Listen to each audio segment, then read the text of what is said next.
Bien. Bonsoir, bonsoir à tout le monde. Bonsoir, cher Chablis. Ça fait longtemps, on ne te sentait plus.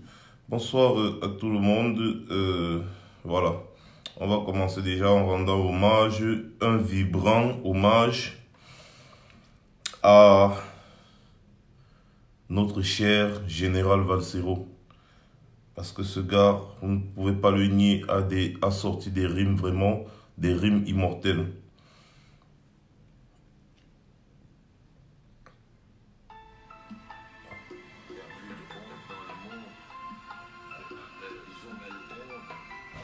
Ils ont même pas. 33 ans de misère, de vol. Bah là, Oh my God. Oh my God. Oh my God. Allons-nous sortir de là?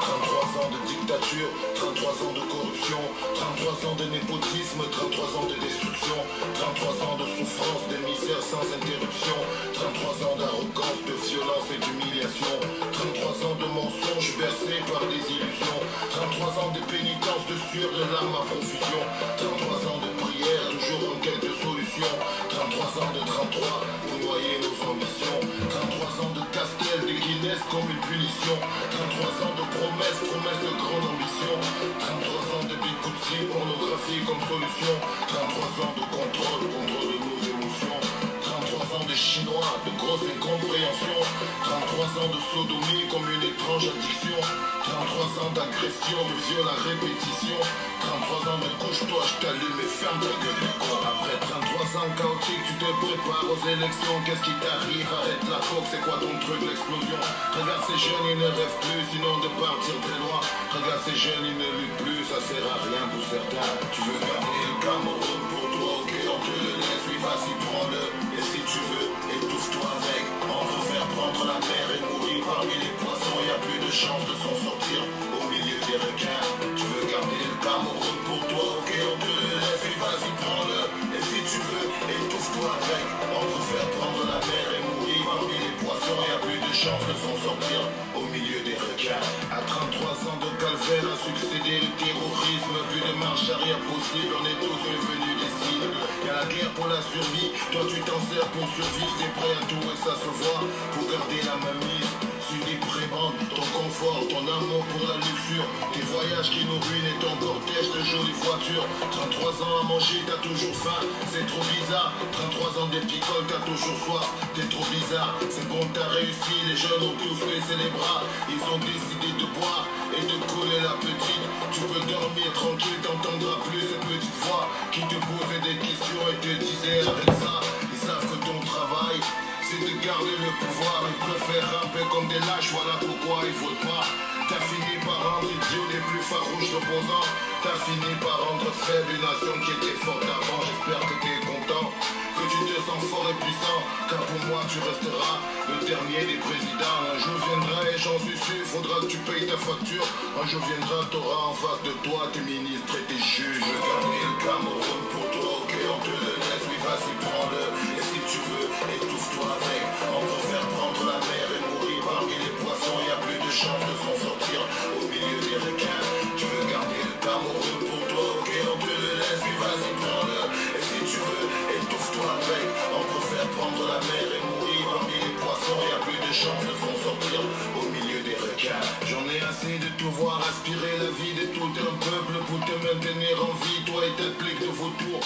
Je n'en peux plus de te voir boire le sang de toute une jeunesse sans le moindre remords. Toi et les vampires qui t'entourent entre la patrie et la mort, t'as fait mourir la patrie. Sous d'autres cieux tu serais mort sous les coups de la patrie. Vas-y profite tant que tu peux, ici-bas rien n'est éternel, le peuple aura sa revanche dans cette vie ou dans une autre. Regarde ce que t'as fait d'un peuple jadis travailleur, des envieux, des aigris, des jaloux, des hypocrites. Y'a plus rien de bon en eux, ils sont remplis de rancœur, ils se bouffent entre eux, détestent tout ce qui a de la valeur. T'as fait du mal à ce pays qui t'a donné tant de bonheur, mais est-ce que t'en es conscient? T'as causé tant de malheur. Regarde sur tes mains, c'est le sang de tous ces morts, ces grands hommes qui rêvaient grand et qui avaient de la valeur. Regarde sous tes pieds, ce sont les cendres de nos rêves, nos projets, nos projections qui brûlent à chaque élection. Regarde autour de toi, ces familles entières qui souffrent, qui attendent que tu partes car ta politique les bouffe. Je veux garder le Cameroun pour toi, ok, on te le laisse, oui vas-y prends-le. Et si tu veux, étouffe-toi avec. On peut faire prendre la mer et mourir parmi les poissons. Y'a plus de chance de s'en sortir au milieu des requins. Je veux garder le Cameroun pour toi, ok, on te le laisse, oui vas-y prends-le. Et si tu veux, étouffe-toi avec. On peut faire prendre la mer et mourir parmi les poissons. Y'a plus de chance de s'en sortir au milieu des requins. Tu veux garder le Cameroun pour toi, ok, on te le laisse, oui vas-y prends-le. Et si tu veux, étouffe-toi avec. On peut faire prendre la mer et mourir parmi les poissons. Y'a plus de chance de s'en sortir au milieu des requins. Tu veux garder le Cameroun pour toi, ok, on te le laisse, oui vas-y prends-le. Et si tu veux, étouffe-toi avec. On peut faire prendre la mer et mourir parmi les poissons. Y'a plus de chance de s'en sortir au milieu des requins. On préfère prendre la route du désert et de la mer. Et il y a plus de chances de s'en sortir au milieu des requins. Voilà. À quel niveau Paul Biya, nos amis? Il y a plus de chances de s'en sortir avec les requins qu'avec Paul Biya.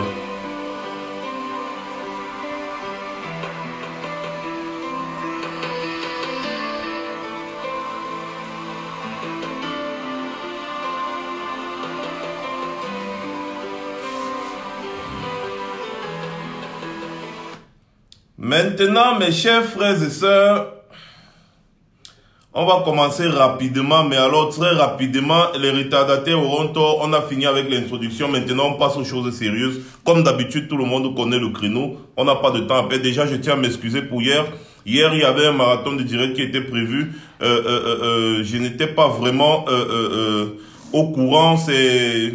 Vers 13h qu'on m'a mis au courant, il y avait un marathon direct. Du coup, il fallait que le marathon suive son cours jusqu'à la fin. Donc voilà, j'ai annulé le direct que je devais faire hier soir pour le faire aujourd'hui. Normalement, je devais faire un direct hier et aujourd'hui dans le sens de la mobilisation. Donc du coup, comme j'étais un peu occupé, on m'a appelé, on m'a laissé des messages disant qu'il y a un marathon qui est organisé. Je n'ai pas su. C'est après, quand j'ai regardé mon téléphone et j'ai reçu l'information, j'ai pris acte de l'information.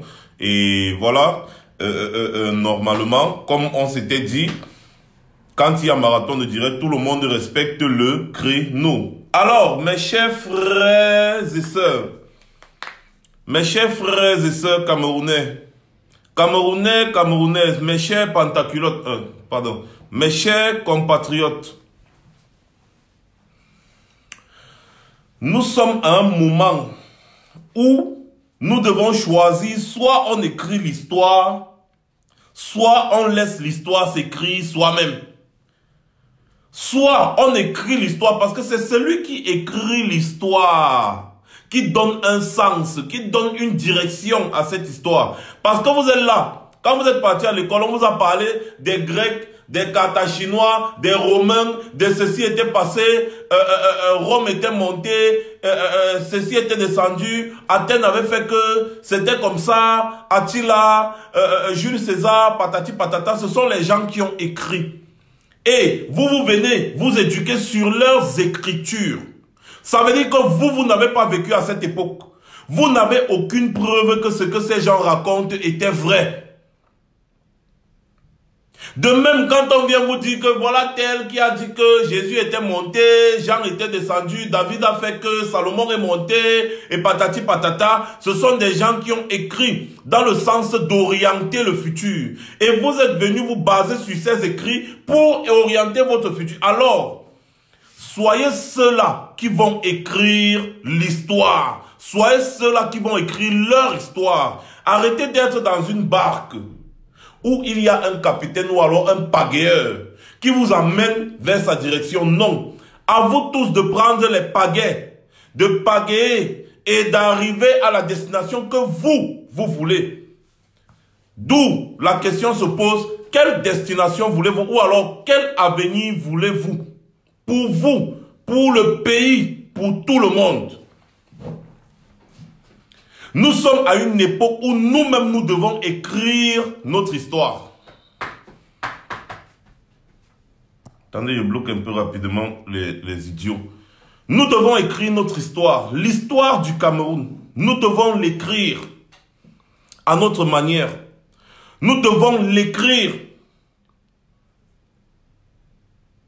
Allons-nous nous laisser faire? Allons-nous nous laisser piétiner, nous laisser marcher dessus, comme Paul Biya et ses amis sont en train de faire depuis là? Est-ce qu'on va continuer dans ce sens-là? C'est la question que je pose à tous les vrais, les Camerounais qui pensent à l'avenir. Ne soyez plus des personnes qui mangent le porc, qui boivent la bière, qui s'en vont dormir et qui attendent le lendemain pour faire rebelote, rebelote, rebelote, rebelote, rebelote. Un jour, il se retrouve à 77 ans, n'ayant rien foutu de sa vie et de celle de l'avenir de sa progéniture. Soyez des personnes qui écrivent leur histoire. Parce que lorsque tu écris ton histoire, les gens, des années, des siècles plus tard, viendront s'éduquer sur cette histoire. Si vous voulez que des siècles plus tard, on parle de nous, la génération 80, parce que c'est nous qui portons ce combat, la génération 80, des gens qui ont été des gros feignants, qui ont été des gros idiots, qui ont été des gros totos peureux, eh bien les gens dans des siècles, ils vont dire que les Camerounais qui sont nés dans les années 80 jusqu'à une telle époque là, ils sont morts. C'était des gros totos et des gros peureux, c'était des gros feignants, c'était des gros idiots.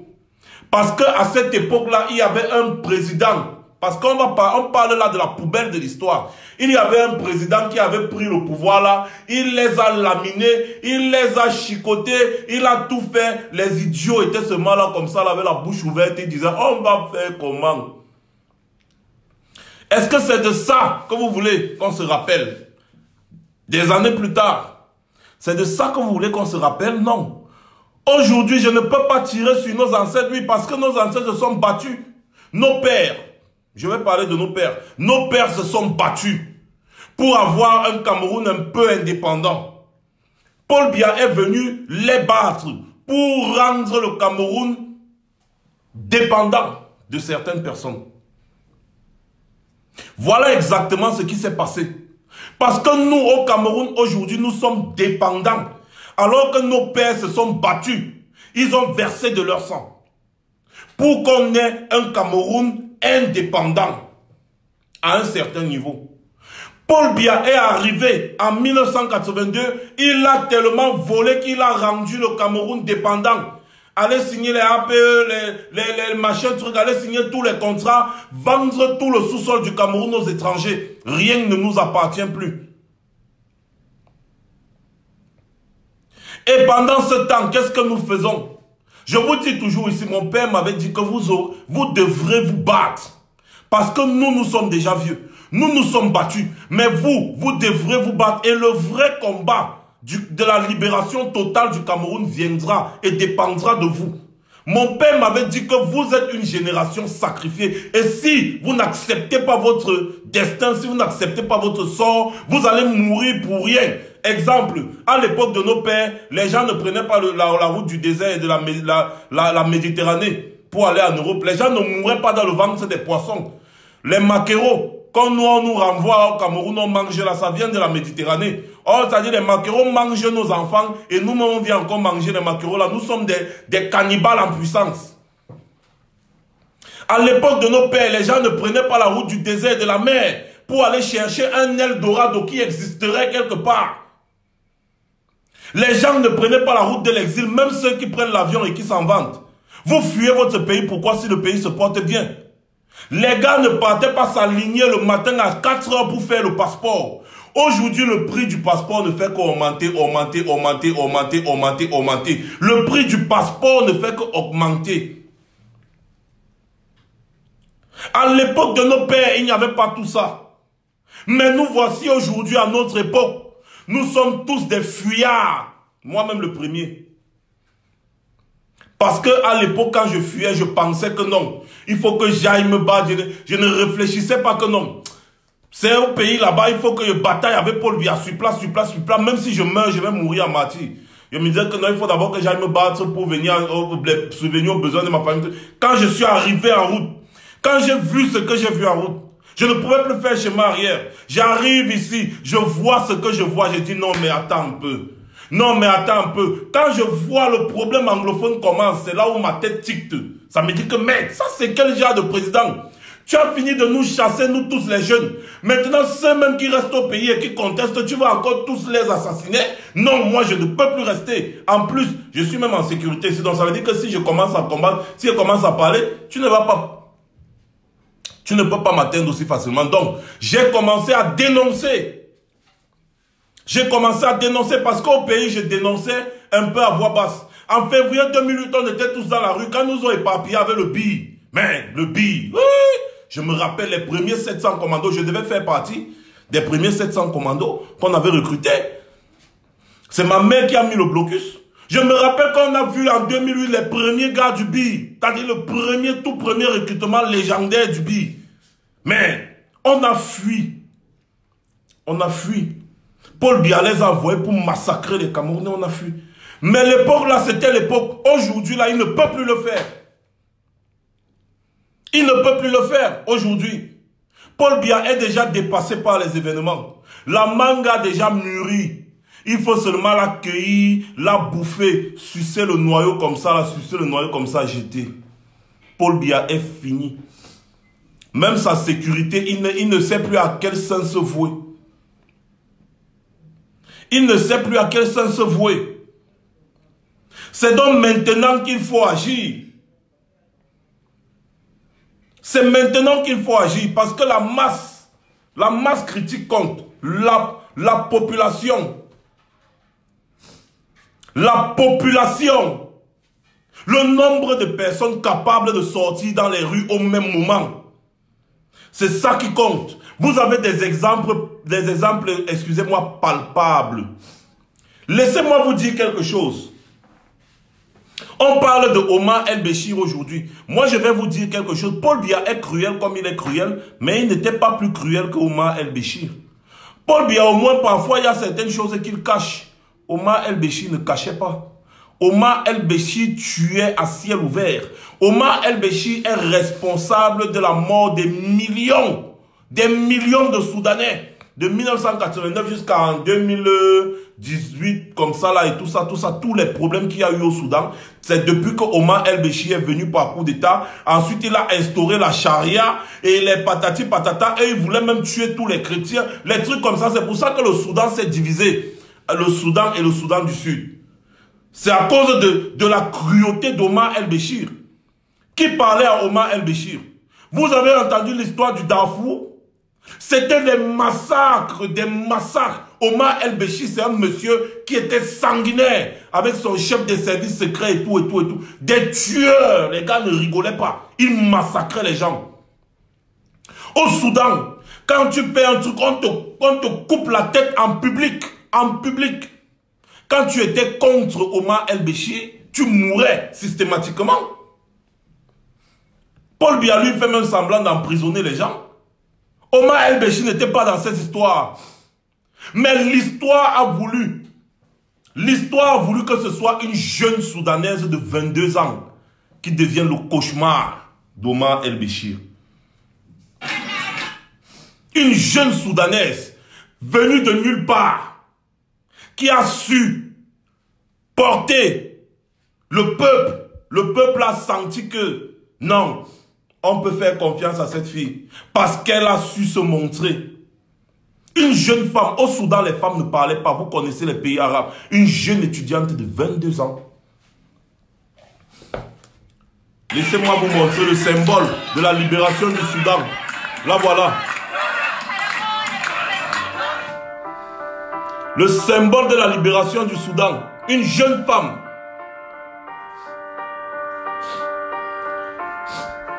Elle me rappelle Manchon Bibixi.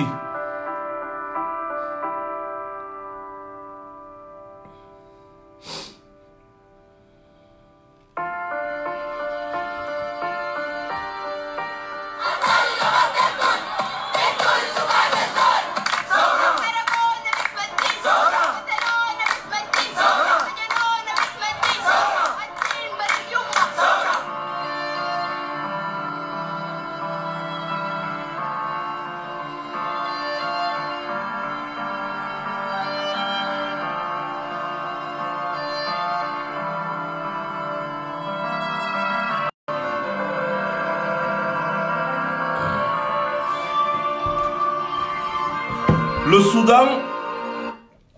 Soudan, c'est 4 mois de combat, 4 mois de mobilisation. Ils ont commencé à se mobiliser petit comme ça. Il y a dit petit, des dizaines de personnes. Ils ont commencé petit. Au fur et à mesure, la foule a grandi. La foule a grandi. Finalement, l'armée, quand ils étaient peu, l'armée était obligée de les disperser avec les gaz lacrymogènes et autres. Mais quand la foule a grandi, l'armée soudanaise est l'une des armées les plus cruelles de l'Afrique. L'armée a compris qu'avec la population qui grandit là, ça risque de se transformer parce que la guerre qu'il y a eu contre le Soudan du Sud, c'était incroyable. Il y a eu des millions et des millions de morts. L'armée a compris que, ici là, le moment est venu de renverser le dictateur, le tyran sanguinaire, Omar el-Béchir. Ils se sont retournés, ils sont devenus le bouclier du peuple. Les autres petits militaires qui voulaient un peu dire que ceux qui étaient très proches d'Omar el-Béchir, qui voulaient un peu... Ils ont prévenu que mes amis, si vous blaguez, on finit avec vous. C'est là où les gars se sont retirés. I no one die for that Boutoukou tyran là, il ne me donne même d'abord rien. Je suis là tous les jours, je suis debout. Quand il marche, je cours. Quand il marche, je cours. Quand il est dans sa voiture, je cours. Je suis là debout, je ne mange même pas bien, rien. Je suis en train de garder que je garde quoi sur lui. Pardon, venez le prendre. Moi, je m'en fous. Les gars l'ont lâché. Toute l'armée l'a lâché. Tous les militaires l'ont lâché. Tous les militaires ont lâché. Ils ont pris plutôt Omar el-Béchir et ils l'ont mis en garde à vue. Ils l'ont mis en garde à vue. Et c'est comme ça là que c'est fini. Donc c'est pour vous dire que c'est la foule. C'est le nombre de personnes. C'est le nombre de personnes qui compte. Si vous êtes peu, rien ne va se passer. On va vous disperser gaz lacrymogène et autres. Et patati patata, ça passe. Mais si vous sortez des milliers, des dizaines de milliers, des centaines de milliers, les mêmes militaires, quand on envoie faire la répression, ils vont dire non, ça va, mais attendez, mon frère, laissez-moi ça, c'est mon peuple. J'ai juré honneur et fidélité, c'est pour servir ce peuple et mon pays. Le peuple fait partie du pays, c'est le peuple qui est souverain. Alors que si le peuple dit qu'il ne veut plus d'homme politique, l'homme politique dégage. C'est exactement ce qui s'est passé au Soudan. Et les militaires se sont portés, les militaires ont été portés en triomphe. Les militaires ont été portés en triomphe au Soudan.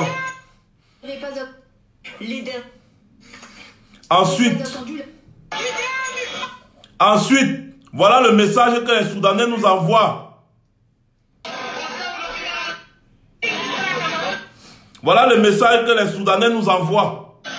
À nous les Camerounais.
Si c'est arrivé au Soudan, ça veut dire que ça peut arriver au Cameroun. Si c'est parce que le Soudan, c'est-à-dire le Cameroun, c'est rien.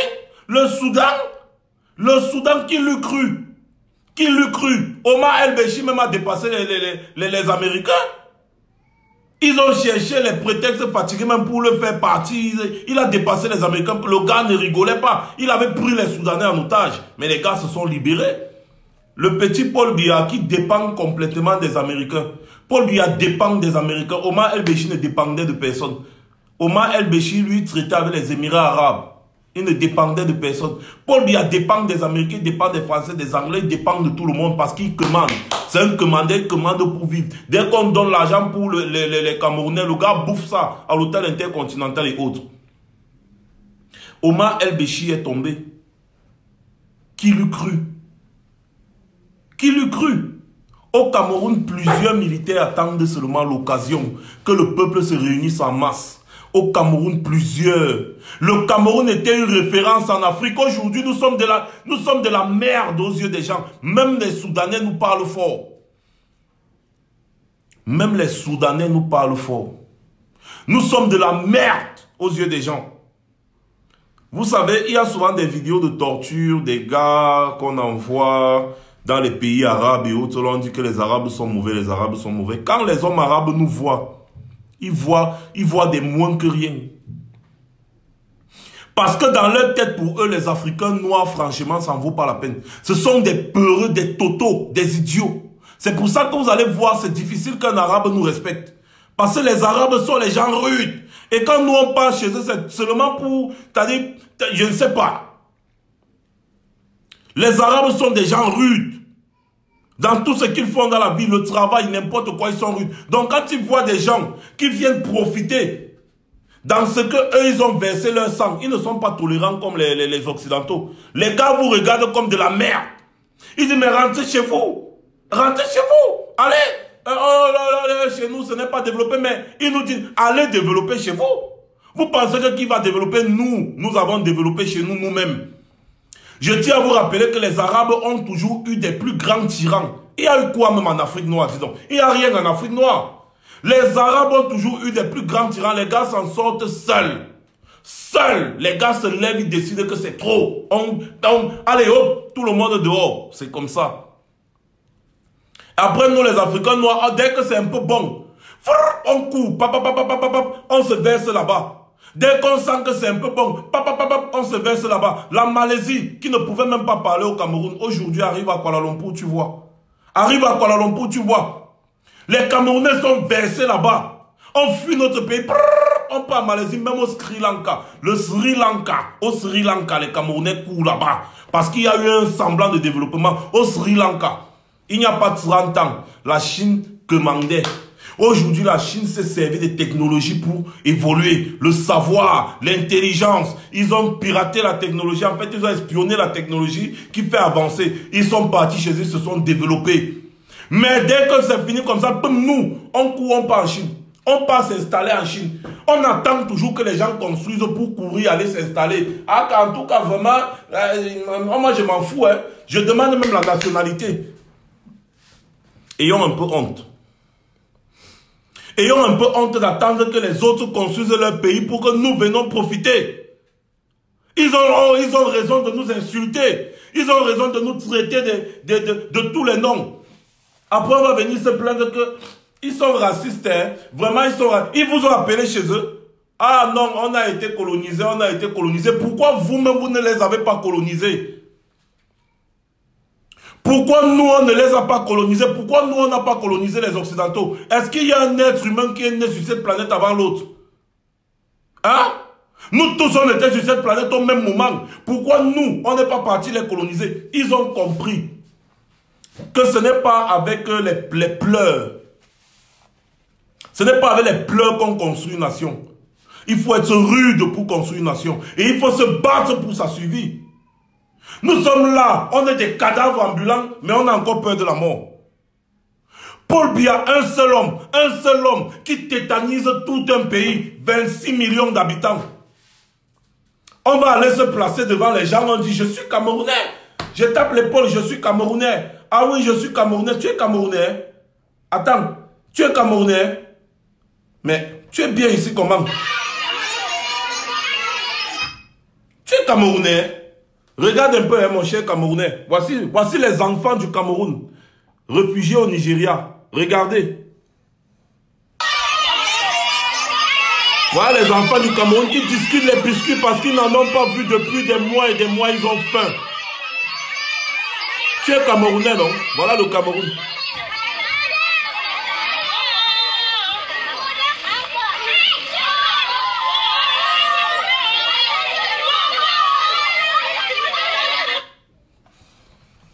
Tu es Camerounais et fier, non?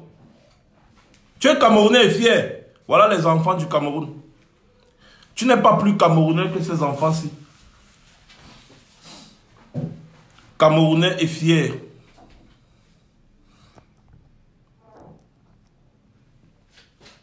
Camerounais et fier. Voilà le Cameroun. Voilà les enfants du Cameroun.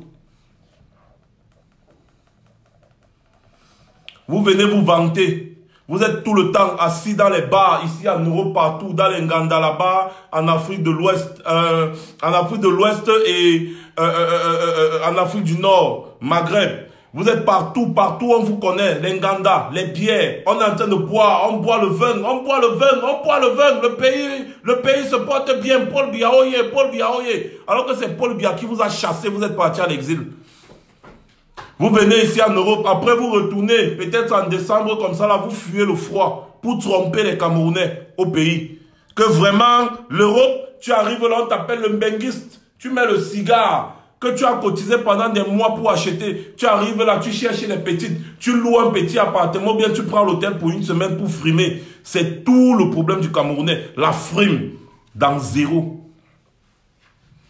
Dans zéro. Pendant ce temps, le peuple se meurt. Le peuple se meurt. On demande aux gens de se mobiliser. Va les voir si dans les snacks, ils sont en train de boire.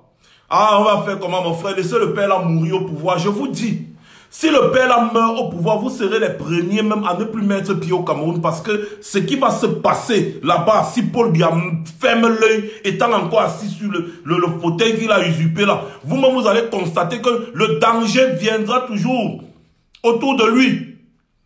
Le danger, les Ngongo et tout ce qui est en train de se tramer, on vous a expliqué ça ici là. Donc ne dites pas que vous n'étiez pas au courant.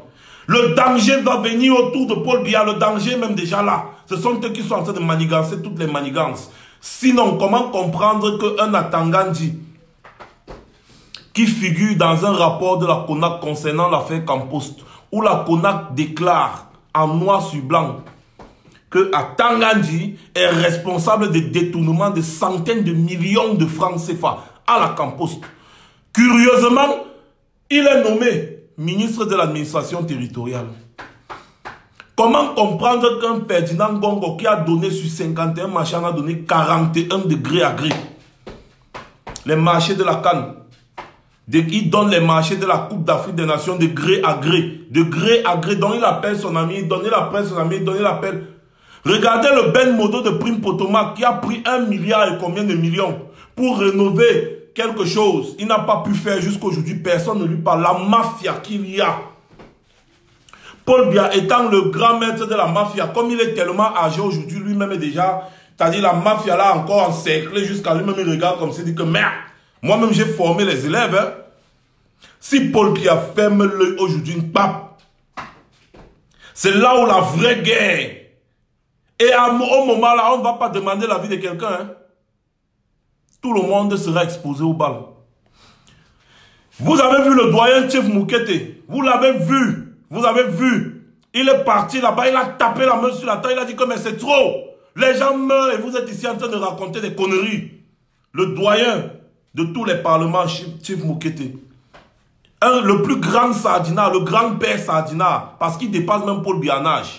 Le grand-grand-père, l'arrière-grand-père Sardina a tapé la main sur la parce que lui-même il a vu qu'à l'heure, c'est là le pays est en train de virer. Le pays est en train de virer au cauchemar. Le peuple même, le principal concerné est là, il regarde. Il regarde. On va venir dire, c'est une affaire des Bamileke. Pourquoi? Parce que le seul homme qui a osé revendiquer ce que personne n'a jamais pu revendiquer, ou alors ce que, oui, personne n'a jamais pu revendiquer. Parce que même ce que John Fundi a fait avant, il s'est vite éteint. Le seul homme qui a osé revendiquer ce que personne n'a jamais pu revendiquer, de la manière dont personne n'a jamais pu revendiquer au Cameroun, est un ressortissant de l'Ouest du Cameroun. Maintenant, tout le monde se dit que c'est le combat des Bamileke. Les Bamileke sont montés, les Bamileke sont... Et même si c'est le combat des Bamileke, les Bamileke là se battent pourquoi? Pour qu'on développe l'Ouest ou pour qu'on développe le Cameroun. Quand on parle de développer le Cameroun, le centre est dedans, le sud est dedans, l'est est dedans, l'ouest est dedans, le nord est dedans, l'extrême nord est dedans, la Damawa est dedans, le nord et le sud, tout est dedans. Le littoral, dedans. Alors, même si c'est que c'est un combat des Bamileke, est-ce que c'est pour développer leur village qu'ils sont en train de se battre? C'est ce que moi je veux savoir parce que vous restez là. Les gens volent les milliards. Les gens détournent les milliards. On vous dit que ces 4 dernières années, on a détourné au moins 6 000 milliards. 6 000 milliards. 6 000 milliards dans les caisses de l'État. Ces 4 dernières années. En fait, ces 7 dernières années. Voilà ça. J'ai mis ça sur mon mur. Fortune publique. Plus de 6 000 milliards volés en 7 ans. Plus de 6 000 milliards volés en 7 ans. On est là. Ah, on va faire comment? Donnez-moi une 33 là. Je bois ma chose et il m'avait dormi. C'est le Cameroun de Mpom Biya. C'est le Cameroun de Mpom Biya. Le Cameroun de Paul Biya. Le Cameroun appartient à Paul Biya.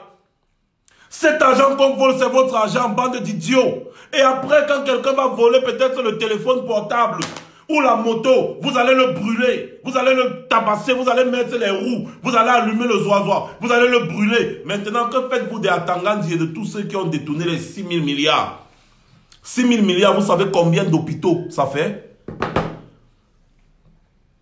Vous savez combien d'hôpitaux ça fait? 6 000 milliards? Vous pouvez imaginer combien d'usines on peut construire avec 6 000 milliards de francs CFA? Vous pouvez imaginer combien d'écoles on peut construire avec 6 000 milliards de francs CFA? C'est vos enfants qui ne sont pas bien scolarisés. Ils n'ont pas de bonnes écoles. C'est vos enfants qui ne sont pas bien soignés. Il n'y a pas de bons hôpitaux. C'est vos enfants qui ne boivent pas l'eau potable. 6 000 milliards. Vous savez ce qu'on peut faire avec 6 000 milliards? On détourne 6 000 milliards en 7 ans. Voilà un Cameroun, un pays dans lequel on détourne 6 000 milliards en 7 ans. Et les populations. Dans un village. Bonjour à tout le monde. Nous sommes dans un village situé à 25 km de Ngaoundéré. Nous sommes à Beka et Joli Soir Wakwa. Ici, c'est le point d'eau potable où toute la population se rencontre pour... Regardez vous-même. Donc voilà, nous avons ici le responsable du village qui est là. Donc si nous pouvons les aider à avoir de l'eau potable, c'est très important. Ici c'est le puisoir qui est tombé dans le puits, comme il n'est pas tellement profond. Voilà. Voilà. Voilà, c'est bon. Voilà, c'est bon. Elle est fraîche, hein, mais elle n'est pas potable. Vous voyez, la couleur, elle est multicolore. Donc, aidons-les à avoir de l'eau potable. Voici le premier point d'eau potable. Nous avons un autre juste à côté. Nous allons découvrir ça ensemble.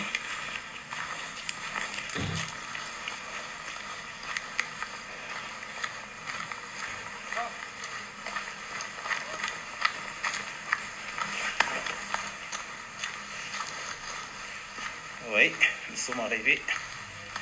Nous sommes arrivés. Voilà. Nous sommes là. Voilà. C'est un point d'eau potable.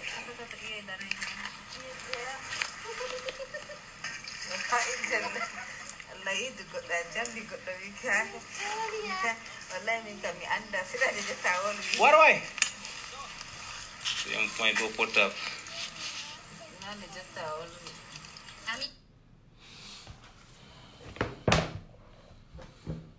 Nous sommes en 2019 au Cameroun.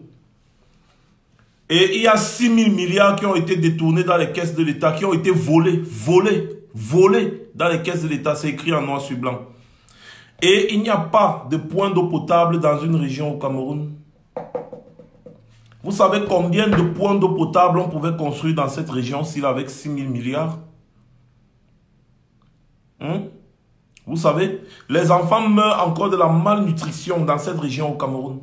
Dans le septentrion. N'est-ce pas?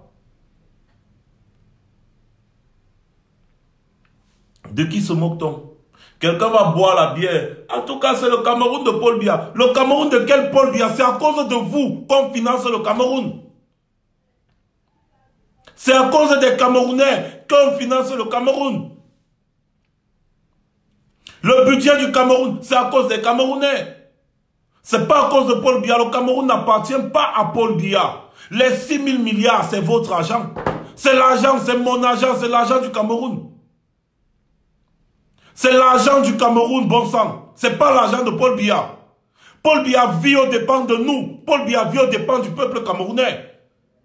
L'argent que Paul Biya met le carburant dans les voitures pour se déplacer. L'argent qu'il va à l'hôtel intercontinental. L'argent avec lequel il se balade à gauche à droite. C'est l'argent du peuple camerounais. C'est nous qui autorisons cela. Alors il faut arrêter. Tant qu'il n'y a pas d'eau potable, tant qu'il n'y a pas d'électricité, tant qu'il n'y a rien, Paul Biya ne doit avoir droit à rien. C'est de ça qu'il s'agit. Actuellement, Paul Biya est assis quelque part où il ne devrait pas être assis. La place de Paul Biya, normalement, c'est à Kondengui. Et la place du président élu, c'est à Etoudi. Il a été élu.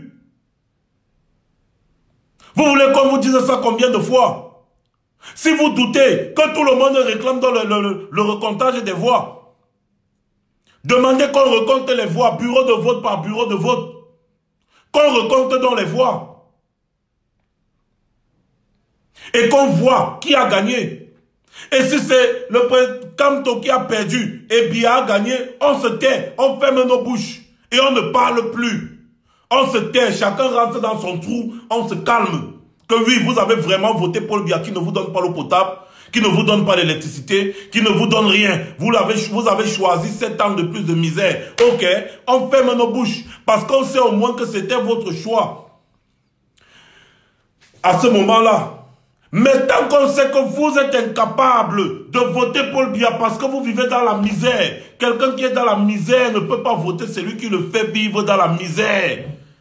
Voilà pourquoi on se bat. Parce que vous avez donné vos voix à quelqu'un qui peut vous sortir de cette misère. Nous, on vient défendre les voix là. Vous-même sortez défendre vos voix. Toutes les personnes qui savent qu'ils ont voté pour le changement au Cameroun, sortez dans les rues. Si vous voulez qu'on parle donc comme ça là. Toutes les personnes qui savent qu'ils ont voté pour le changement, sortez dans les rues, dites que moi j'ai voté pour le changement, moi j'ai voté pour le changement, on compte. Là, on va savoir qui a gagné, qui a perdu.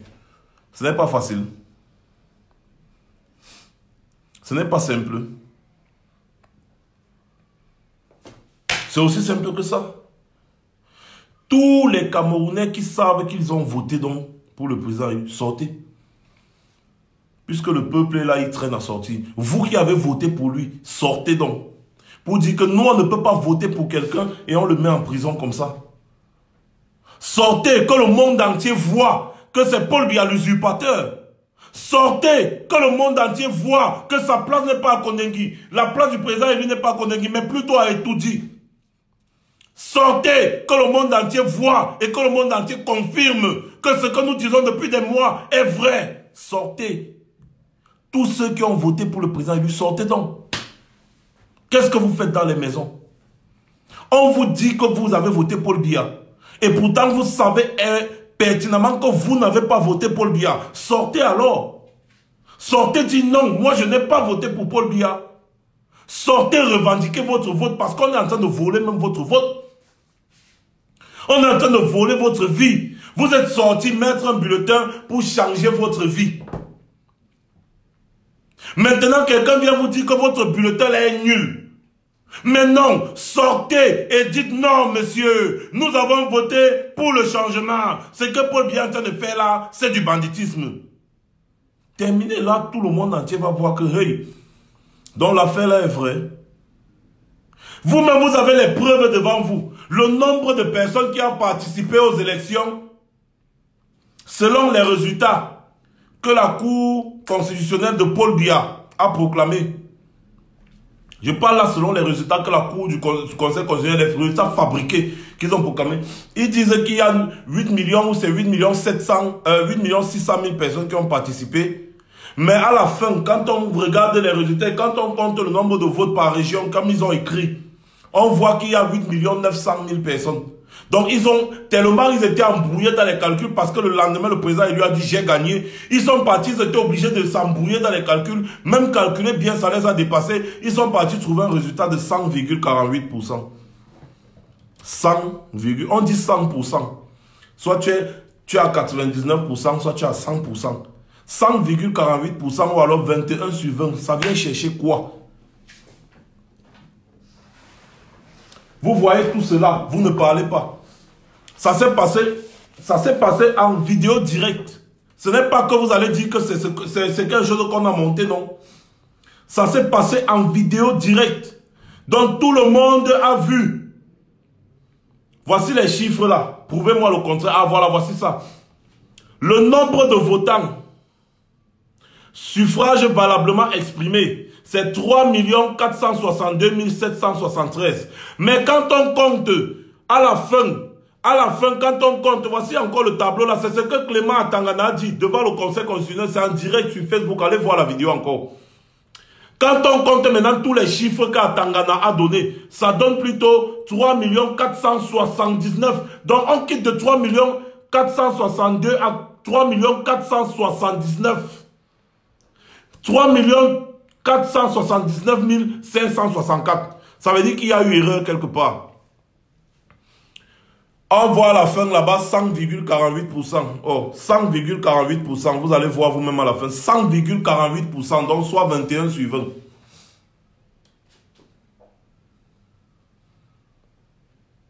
C'est sur Facebook. Hein, c'est pas moi. Je n'invente rien. Les résultats que je vous donne, c'est sur Facebook.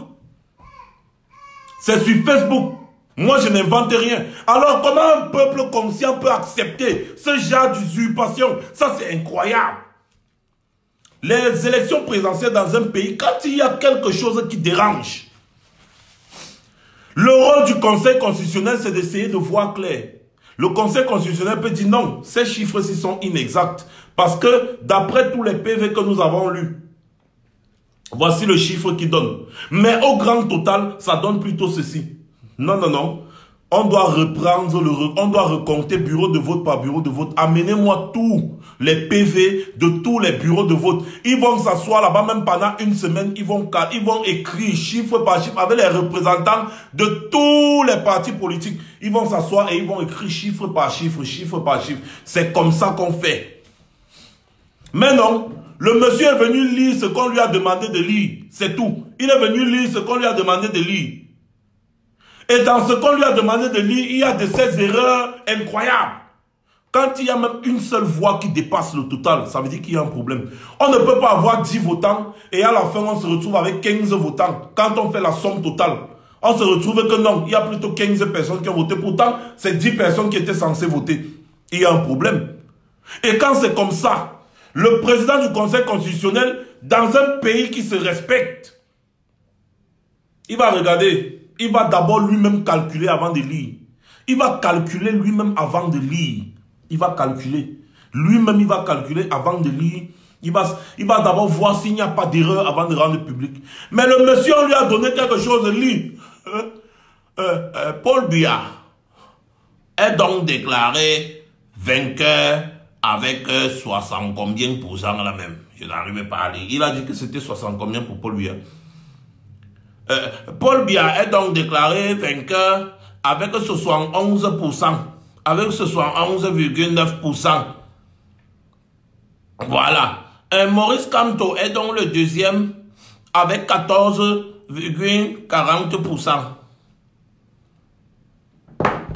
Moi, j'ai envie de te dire, monsieur Clément Atangana, que, je cite, si tu avais bien regardé, monsieur Clément Atangana, tu devais comprendre que la somme totale ne donne pas le chiffre qui avait été dit au départ. C'est-à-dire que quand on regarde tous les pourcentages que tu as donnés, il y a une affaire de 100,48%. Est-ce que ça se fait en mathématiques?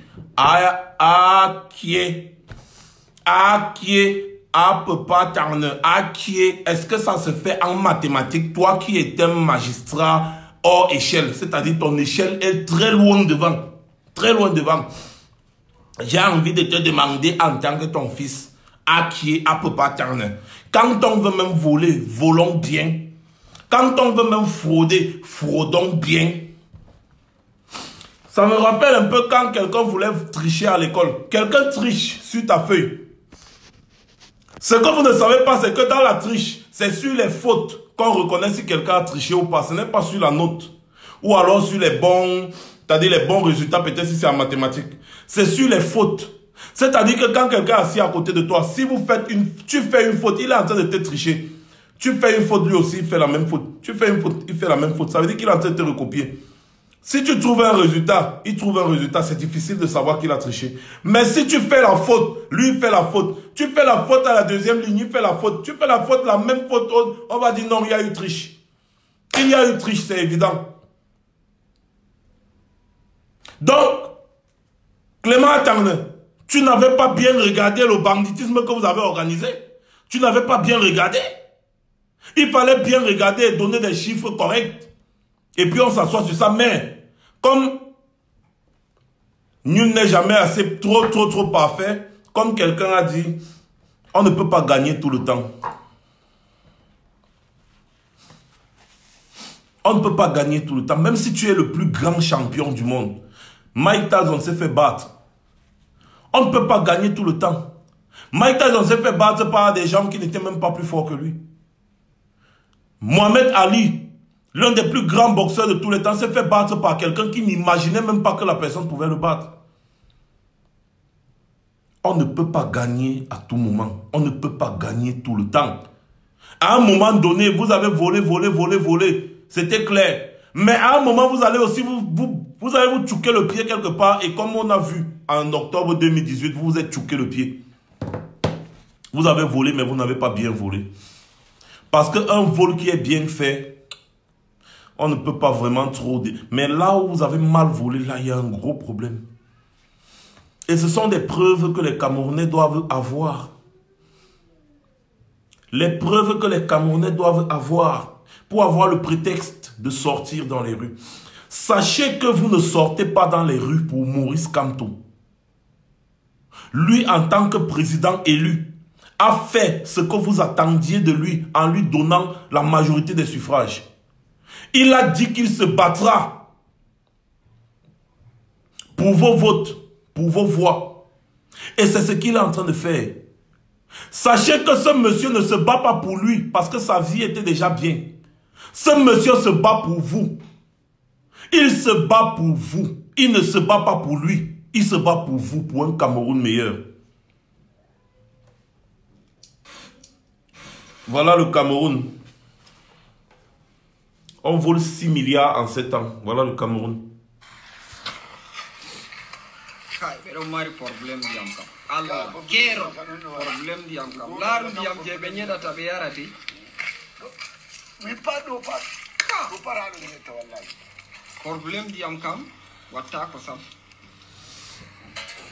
Bonjour, nous sommes à Bamianga, un village situé à 25 km entre 25 et 30 km de Ngaoundé Centre.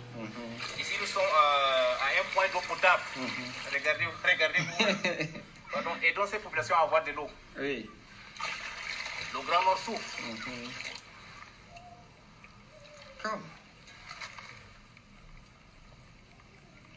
Il faut se mi wara mi yarandi yamma.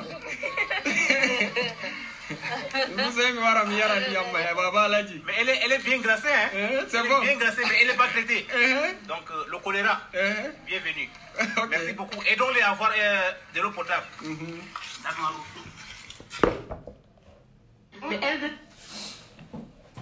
Voilà dans notre pays. Un pays où il n'y a que des grands voleurs assis quelque part, ils ne veulent pas partir parce qu'ils savent que le gombo qui est là-bas glisse bien. Le gombo qui a étourdi, ça glisse bien. Ils ne veulent pas laisser. Le peuple n'a qu'à crever. Je vous rappelle qu'au moins 1900 enfants meurent au nord chaque année. 1900 de paludisme. Hein? De paludisme. Au moins 1900 enfants. Parce que ce ne sont pas vos enfants. Vous ne pleurez pas. L'injustice.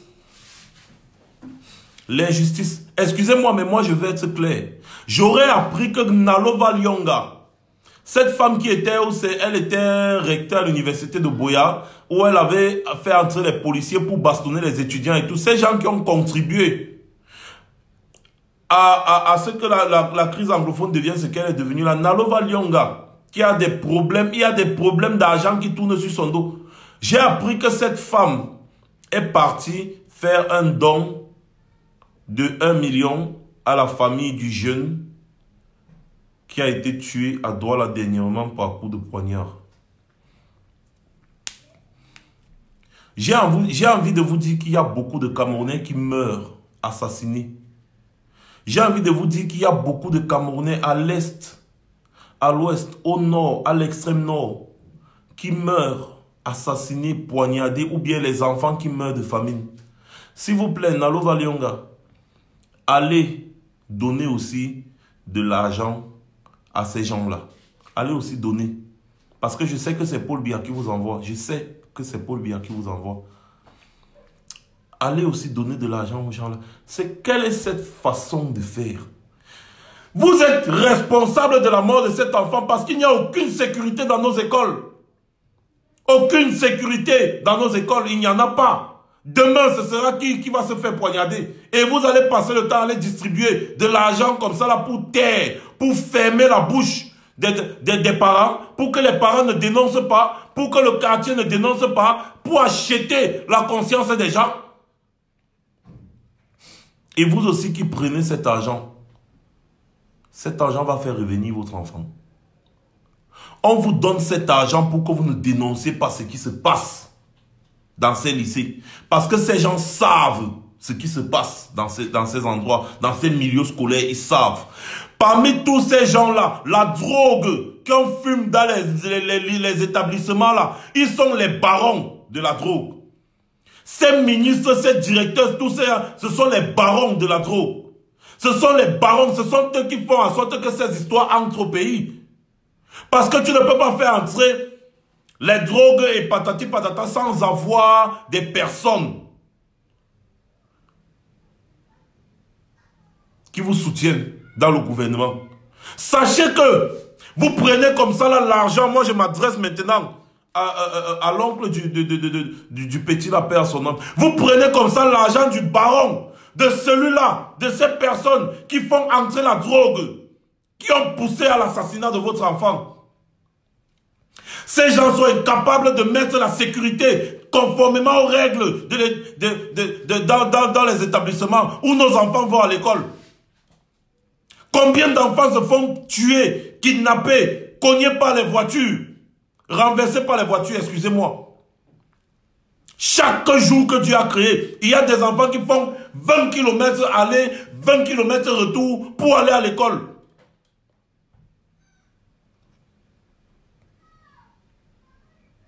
Ils viennent acheter votre conscience. Ils viennent acheter votre conscience. Et vous aussi, vous prenez. Demain, ce sera un autre enfant qu'on va poignarder là-bas. On va encore venir acheter. On va venir acheter, c'est ça? Soyons dignes. Soyons dignes. Si nos enfants meurent dans des écoles, si nos enfants meurent dans des écoles,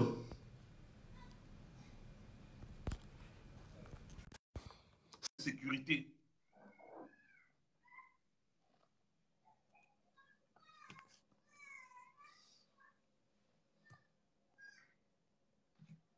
C'est parce qu'il n'y a pas de sécurité dans nos écoles. C'est pour ça que nos enfants meurent.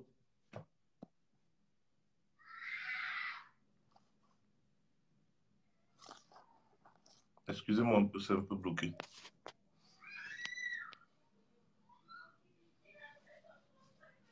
Hop.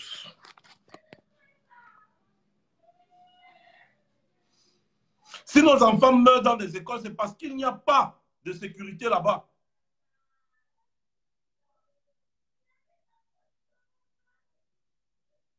Voilà le Ghana. Voilà le Ghana aujourd'hui. Beaucoup d'Américains noirs sont en train de plier bagages des États-Unis pour aller au Ghana. Des milliers d'Américains noirs plient bagages pour aller au Ghana. Parce qu'ils estiment que comme le Ghana était l'une des plus grandes portes de l'esclavage, beaucoup d'entre eux viennent de là-bas. Et les gars sont en train de rentrer. Les gars sont en train de rentrer. Ils ne rentrent pas en réalité parce que, machin, ils rentrent parce qu'ils savent que là-bas aux États-Unis, il n'y a plus rien à construire. Les États-Unis n'ont rien à leur offrir. Ils le savent pertinemment. Tout le monde sait que l'avenir de cette planète se joue en Afrique, sauf l'Africain. Les Noirs américains ont compris ça. Les gars sont en train de retourner en Afrique. Les gars retournent. Les gars, je vous ai dit que les Rwandais, la diaspora rwandaise est rentrée à 95%. Ils sont là rentrés. Les Noirs américains sont en train de plier bagages pour retourner en Afrique. Ils ont compris que, voilà, machin, maintenant, là, il n'y a plus rien à construire. Tout est déjà tellement construit. Maintenant, on revient en Afrique, là où on peut investir notre peu d'argent que nous avons pour développer ce continent qui peut nous rapporter gros. Le monde entier sait que l'avenir de cette planète se joue en Afrique. Mais nous, on est toujours en train de fuir nos responsabilités. Au putain, on fuit nos responsabilités. C'est quoi notre problème? C'est quoi notre problème? J'ai toujours dit, depuis des années, je le dis toujours, jusqu'aujourd'hui, je le dirai toujours demain. Le problème de l'Afrique, c'est l'Africain. Le problème de l'Afrique, c'est l'Africain.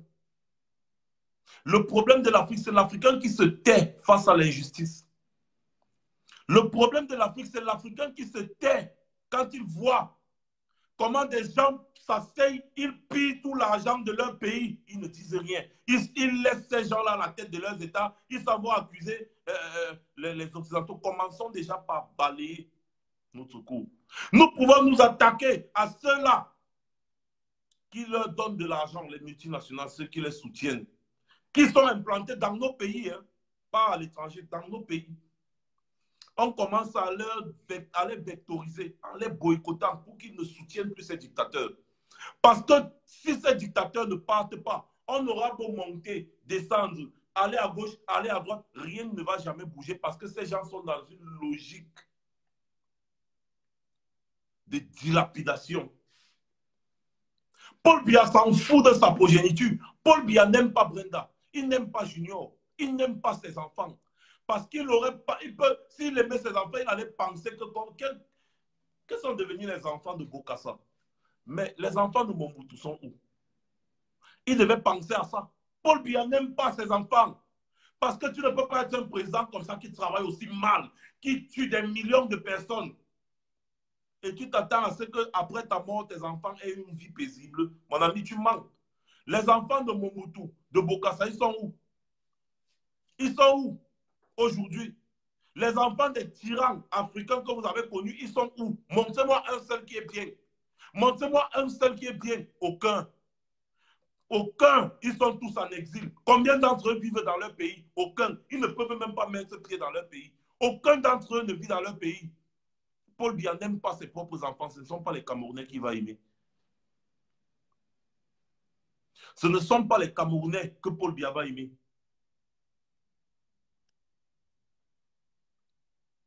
Ce ne sont pas les Camerounais. Paul Biya ne vous aime pas. Il n'en a rien à foutre de nous, Paul Biya. Son problème, c'est de vivre sa vie, manger, et puis mourir. Il s'en fout. Parce qu'il est entré dans des sectes où on leur a appris que le pouvoir donne tout. Tu vas vivre pendant longtemps, patati, patata, monter, descendu. C'est à cause des sectes dans lesquelles il se trouve qu'il agit comme il agit là. Paul Biya agit pour servir ses pairs. Paul Biya agit pour servir ses pairs, pas pour servir le peuple camerounais. Il n'en a rien à branler de vous. Paul Biya ne se préoccupe pas de l'avenir de ses enfants. Il ne se préoccupe pas. Paul Biya sait pertinemment qu'il a fait du mal aux Camerounais. Ça, il le sait. Et il sait très bien que les Camerounais vont chercher à chasser sa famille du pays s'il tombe d'une certaine manière. Il le sait. Où sont les enfants de tous les dictateurs qu'il y avait en Afrique? Les enfants de Mobutu sont où? Les enfants de Bokassa sont où? Les enfants de Kabila sont où? Où sont les enfants il s'appelle encore comment? C'est Joseph, c'est Laurent Désiré Kabila, je crois. Ils sont où? Les gars sont tous en exil à gauche, à droite, en exil à gauche, à droite. Où sont les enfants des présidents guinéens qu'on avait chassés? Les enfants de Yaya Jammeh vivent encore là-bas dans leur pays. Ils sont où? Alors,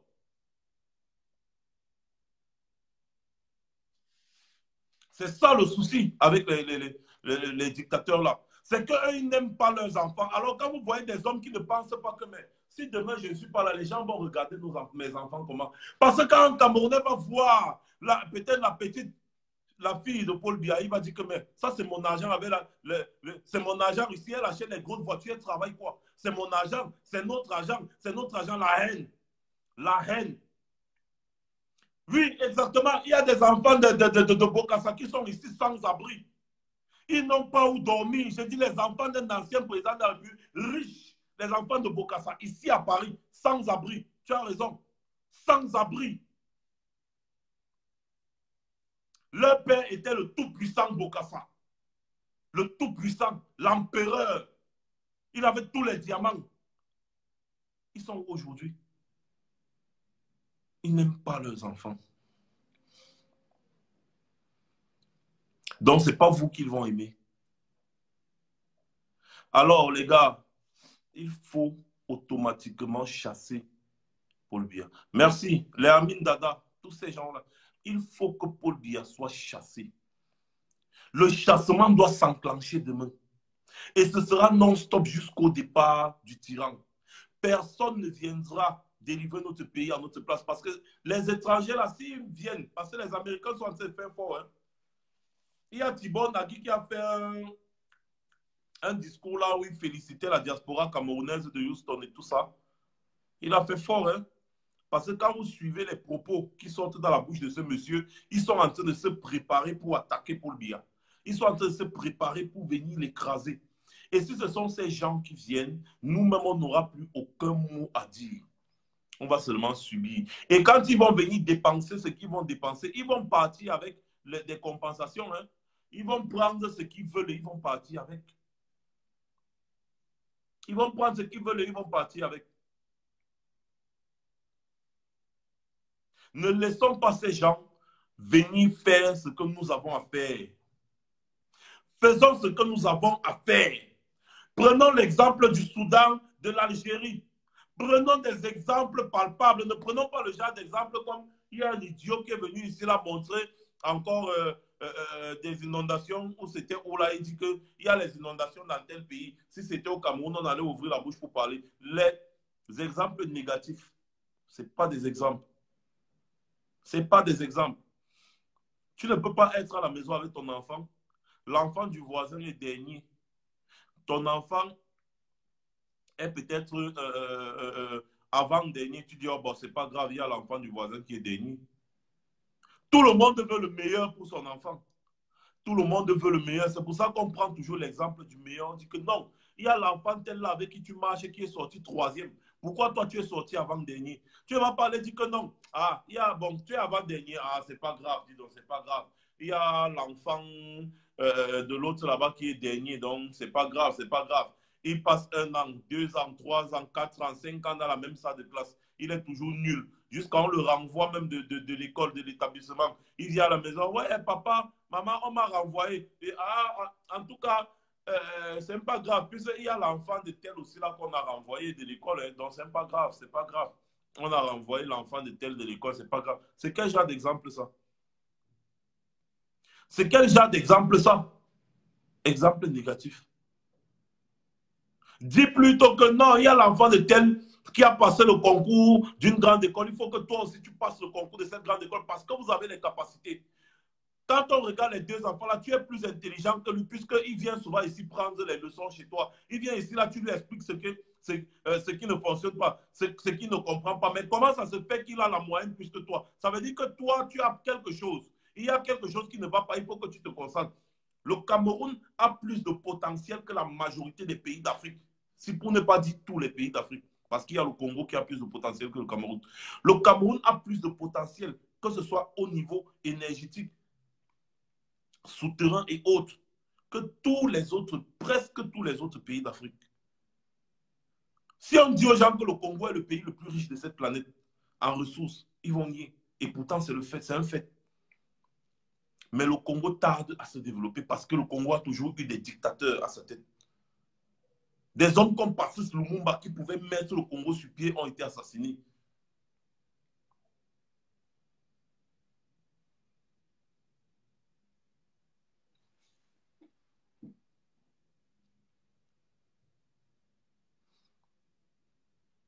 Mes chers frères, le jour de nos jours arrive. Le jour où nous devons commencer à écrire la première page de notre histoire. Cette page et cette histoire que des gens liront des années et des siècles après nous est déjà arrivée.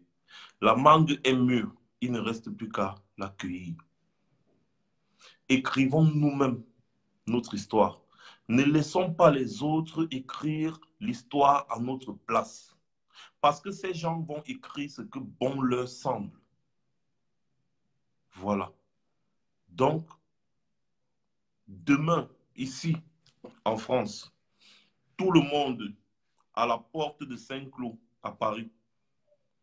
Tout le monde à la porte de Saint-Cloud à Paris. Nous allons marcher vers l'ambassade. Nous allons marcher vers l'ambassade. Tout le monde, rendez-vous à la porte de Saint-Cloud à Paris. Tous les Camerounais qui sont au Cameroun. Certes, quelqu'un ne va pas venir avec la chicotte à la maison pour te dire sors, tu fais quoi à la maison, sors, tu fais quoi à la maison. Pensez, réfléchissez. Posez-vous la question de savoir où est-ce que je veux que mon pays aille. Est-ce que je veux mon Cameroun-ci, où je ne peux pas rester 2 jours sans coupure d'électricité, où je ne peux pas me soigner avec quiétude, où je ne peux pas envoyer mes enfants à l'école avec quiétude, où il n'y a pas de route, je ne peux pas voyager avec quiétude. Est-ce que je veux toujours ce Cameroun où les gens détournent des milliards à tort et à travers, ou alors je veux un Cameroun meilleur, un Cameroun, un pays construit. Faites tourner vos méninges et dites-vous, est-ce que ça vaut la peine de me battre pour avoir un pays, pour avoir un Cameroun meilleur? Moi, je dis oui, ça vaut la peine de se battre pour avoir un Cameroun meilleur. Je vais m'adresser aux forces de l'ordre. Demain, quand les Camerounais vont sortir dans les rues, oui, j'ai confiance, les Camerounais sortiront dans les rues. Quand les Camerounais vont sortir dans les rues, le policier qui va encore oser tirer sur un Camerounais, lui aussi, il se fera tirer dessus. C'est maintenant l'option que nous allons entreprendre.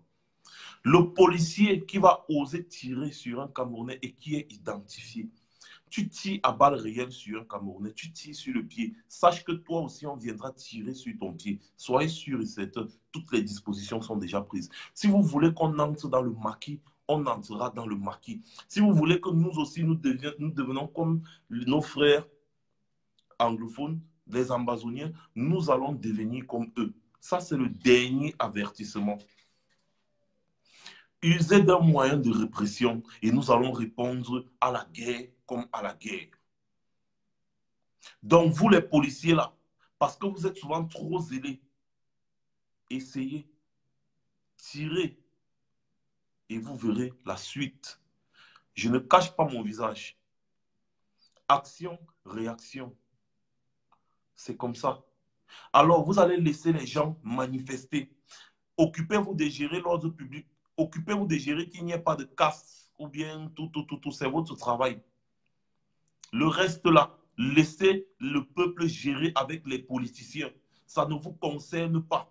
Le policier qui ouvre le feu et qu'il est identifié, qu'il le sache, il n'aura même plus de maison parce que sa maison sera en cendres. Tu tires sur le pied, on va te mettre une balle sur le même pied. C'est comme ça maintenant que ça va se passer. Tu tires sur la tête de quelqu'un, on va te mettre une balle en pleine tête. C'est comme ça que ça va se passer. Et ça ne va pas tarder. Prenez ce que je vous dis là au sérieux. Le peuple camerounais a le droit de manifester et vous n'avez pas le droit de tirer sur eux. Vous n'avez pas ce droit. Ça devient la légitime défense. Parce que si vous tirez sur leurs pieds, nous aussi, nous allons faire la même chose. Nous sommes déjà prêts. Nous sommes déjà préparés à ça. Alors, comme vous voulez montrer que vous êtes zélés, vous étiez zélés avec les anglophones. Aujourd'hui, c'est un problème de guerre des militaires. C'est toujours vous, les salopards de policiers là, qui avez commencé là-bas dans les zones anglophones. Aujourd'hui, c'est un problème des militaires, ça tire, vous n'êtes plus là. Vous n'êtes plus là. Les militaires qui meurent là-bas aujourd'hui, c'est à cause de vous. Les policiers qu'on a envoyés dans les zones anglophones, vous êtes partis rouler les enfants dans les bouts, les tabasser, faire vos bêtises là. Et aujourd'hui, ça retombe sur les militaires. Maintenant, les militaires sont en train de s'entretuer là-bas avec les jeunes qui se sont radicalisés à cause de vous. Ce qui s'est passé le 26 janvier, vous avez tiré sur les... C'est la même chose que vous avez fait là-bas dans les régions anglophones. La même chose exactement. Ça a radicalisé les anglophones parce que eux, ça ne passe pas par quatre chemins. Méfiez-vous d'un peuple qui tolère beaucoup. Moi, je parle du peuple francophone camerounais. Méfiez-vous d'un peuple qui tolère beaucoup parce que le jour où ça pète une fois. Ça pète une fois. Méfiez-vous d'un peuple qui est très tolérant. Méfiez-vous du lac qui est calme parce qu'il est très profond. Le peuple francophone du Cameroun a déjà trop toléré. Le jour où ça va péter, méfiez-vous. Ne soyez pas sur notre ligne parce que on va vous dégager. Donc, demain, les Camerounais qui vont sortir, que j'exhorte à sortir,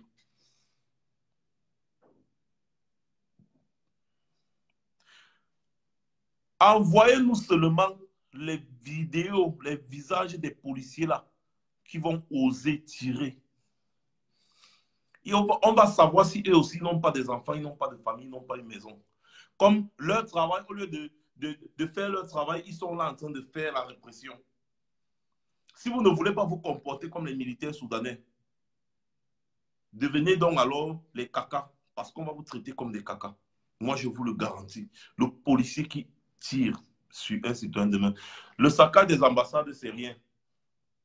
Comme vous avez appelé ça saccage, c'est rien. On va faire pire. Et j'ai entendu dire qu'il y a des gens là qui ont dit qu'ils vont venir devant les ambassades pour protéger les ambassades demain. Pardon, venez.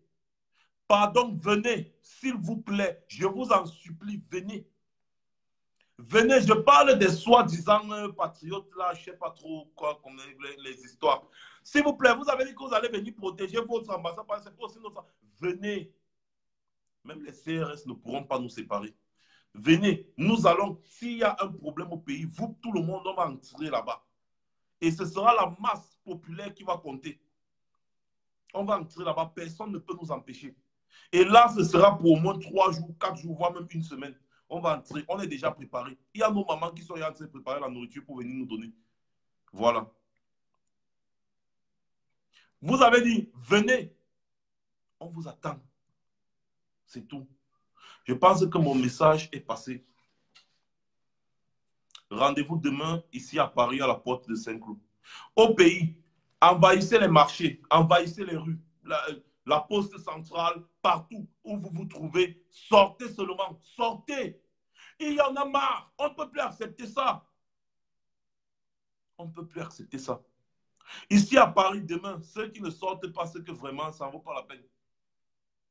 C'est que vraiment, ça ne vaut pas la peine. Ceux qui ne sortent pas ici à Paris, c'est que ça ne vaut même pas la peine. Ça ne vaut même pas la peine. Tout le monde doit sortir parce que c'est nous qui donnons l'exemple aux gens du pays. On ne peut pas rester ici. On demande aux gens de sortir. Pendant que nous, on est là, on ne sort pas pour aller même vers des policiers polis. Non. On doit montrer l'exemple aux gens du pays. Quand on parle de mobilisation, nous avons été un exemple. C'est pour ça qu'ils ont eu le courage de sortir le 26 janvier, comme vous avez vu. Alors, si nous, on parle de sortir, on n'est pas nombreux dans les rues. Vous pensez que ça va leur donner toujours le coup? Même si on dit qu'ils se battent pour eux, mais ils doivent quand même savoir qu'ils ont un soutien indéfectible de l'autre côté. Alors, tout le monde doit sortir.